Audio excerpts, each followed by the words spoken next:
जो काम 60 साल तक राज करने वाली कांग्रेस के फेमस प्रधानमंत्री जवाहरलाल नेहरू और राजीव गांधी तक नहीं कर पाए, वो काम हमारे योगी जी करने जा रहे हैं। कैसे, चलिए जानते हैं। योगी जी ने विधानसभा में दहाड़ लगा दी है कि इस बार लोकसभा चुनाव में बीजेपी उत्तर प्रदेश की 80 में से 80 सीटें जीतेगी। देश में अब तक कुल 17 बार लोकसभा चुनाव हुए, जिसमें से 9 बार प्रधानमंत्री अकेले यूपी से ही थे। लेकिन आज तक कभी भी ऐसा नहीं हुआ कि यूपी की सारी सीटें किसी एक पार्टी को मिली हों। लेकिन योगी आदित्यनाथ जी ने विधानसभा में बार बार ये कहा है कि 2024 के लोकसभा चुनाव के बाद अखिलेश यादव और उनकी पार्टी 0 पर आ जाएगी और योगी जी 80 में से 80 सीटें बीजेपी को दिलाकर मोदी जी को प्रधानमंत्री बनने में मदद करेंगे। और इसीलिए उन्होंने मैनपुरी वाली कमजोर सीट को भी जीतने के लिए मैनपुरी के नेता और अखिलेश यादव के चाचा शिवपाल सिंह जी को भी बीजेपी ज्वाइन करने का खुल्लम खुल्ला ऑफर दे दिया है, क्योंकि अगर चाचा राजी हो जाते हैं तो बीजेपी मैनपुरी वाली सीट भी जीत जाएगी। अब देखना ये होगा कि क्या चाचा शिवपाल अपने भतीजे को छोड़कर योगी जी का साथ देंगे।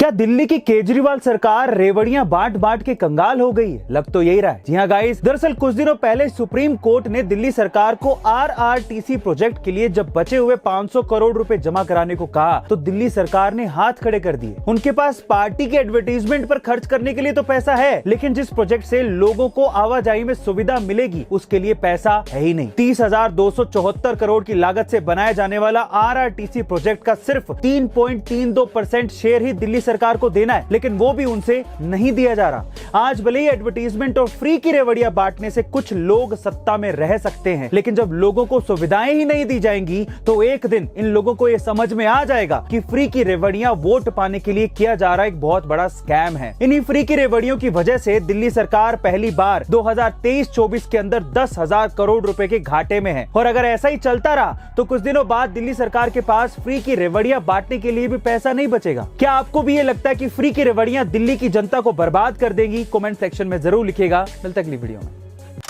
गाइस, बिल गेट्स कहते हैं कि मैं एक एग्जाम के कुछ पेपर में फेल हो गया, लेकिन मेरे सारे दोस्त उसमें पास हो गए। लेकिन आज जो एग्जाम में पास हो गए थे वो मेरी कंपनी में काम करते हैं और मैं उस कंपनी का मालिक हूं।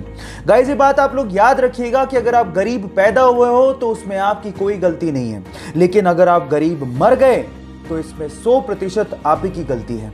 इसीलिए फेल होने से मत डरो, आगे बढ़ो, गलतियों से सीखो और वो करके दिखाओ जिसकी दुनिया सिर्फ सपने देखती है।